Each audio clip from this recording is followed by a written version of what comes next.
Hey folks, let's take a quick look at the menu side, this little drop-down menu we have here that we have on the two-column left or two-column right side menu.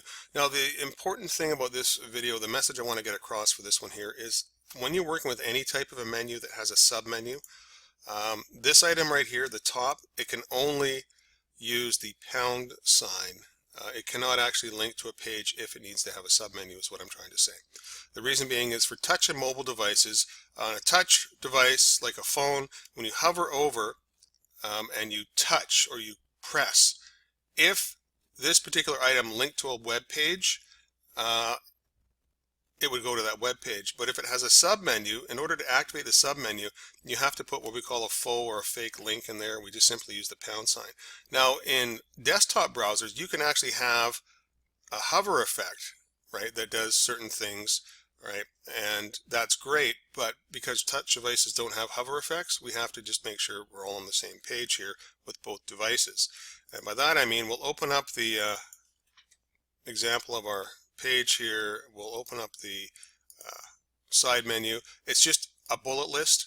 There's our menu item, and let's take a look at this one here because it has a sub menu, right? If I do the right click and hyperlink if I do the hyperlink properties, right, there's nothing there.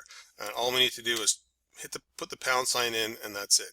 Okay, it already has one, right? There's our menu with sub, right? There's the aref right there, and you don't really have to do anything other than that, aside from changing the actual name of the menu button if you want to keep the subs down below it. It's already done for you.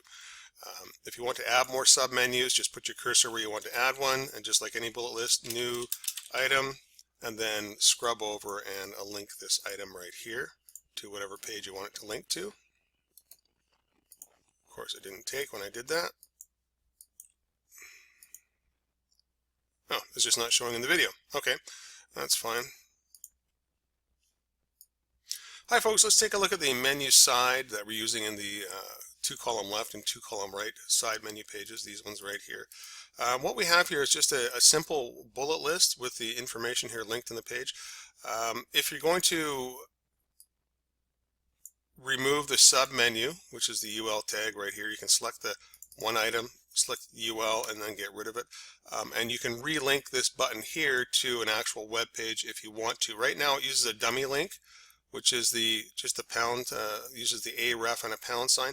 And that's important if it has a submenu, because you can't actually link a main level button to a page if it has a submenu, because it won't work on touch devices like your phone or your tablet, because, well, you can only touch, you can't actually hover. So with that said, updating is just simply a matter of changing the text. You can just use the hyperlink properties to update an existing button if you want to. You can do it in the code window right here, and that's all there really is to it. It's not a big complicated item.